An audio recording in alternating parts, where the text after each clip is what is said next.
Salam konstitusi.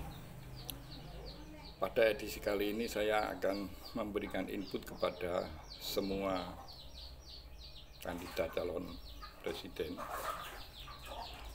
tentang gambaran Indonesia memasuki 100 tahun kemerdekaan, yaitu tahun 2045, Indonesia Emas.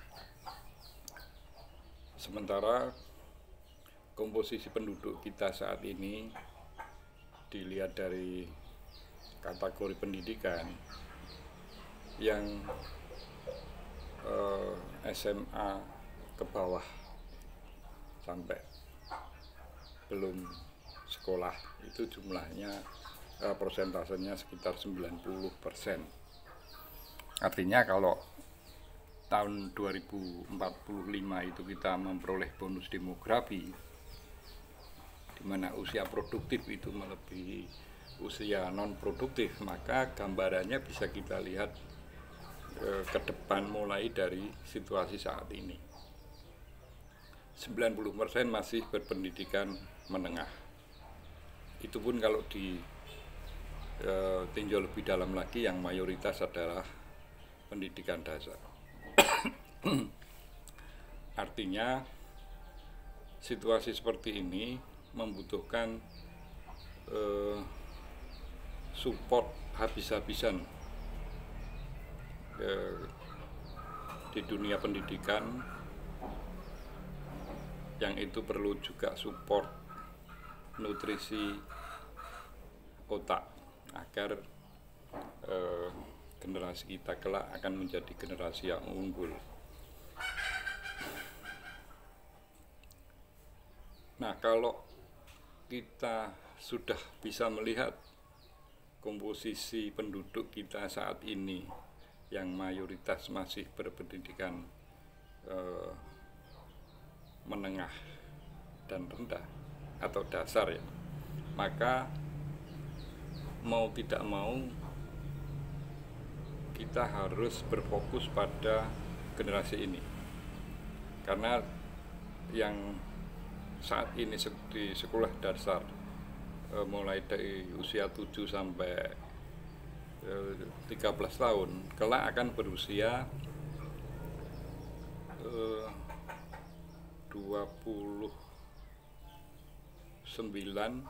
sampai 35 tahun. Itu usia yang sangat produktif. Nah, kalau itu tidak kita pikirkan sejak sekarang, maka kita akan menyaksikan generasi kita akan semakin tertinggal dengan nggak usah jauh-jauh di negara ASEAN sendiri. Karena ini juga berulang kali saya ungkapkan, rata-rata IQ penduduk Indonesia saat ini masih berada di ranking 10 dari 11 negara ASEAN. Kita kalah jauh dengan Singapura, kita kalah dengan Filipina, kita kalah dengan Kamboja, Laos, Myanmar. Kita masih setara dengan Timor Leste yang dulu juga bagian dari negara kita. Nah, ini mohon bapak-bapak yang berkontestasi untuk pemilu 2024 maupun partai pendukung itu fokusnya lebih ke masa depan bangsa kita. Apalah artinya kalau misalnya Anda memenangkan pemilu kali ini dan tidak berbuat sesuatu untuk generasi yang akan datang, itu kurang lebih Anda akan menyakiti para pendiri bangsa ini yang dengan susah payah memproklamirkan kemerdekaan, kemudian memformulasikan Undang-Undang Dasar 45 yang di situ ada petunjuk bagaimana cara kita untuk memakmurkan rakyat, sehingga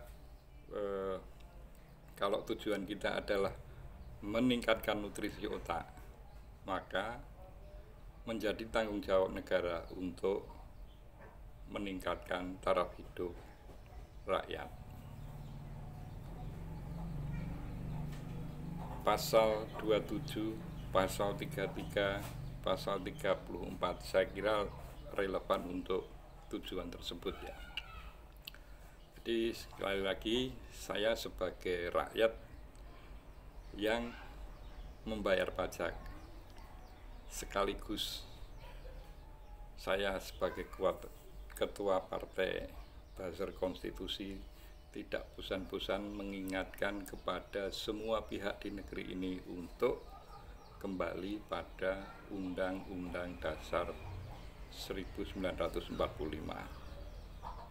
agar kita tidak berkhianat terhadap para pendiri bangsa ini. Salam konstitusi.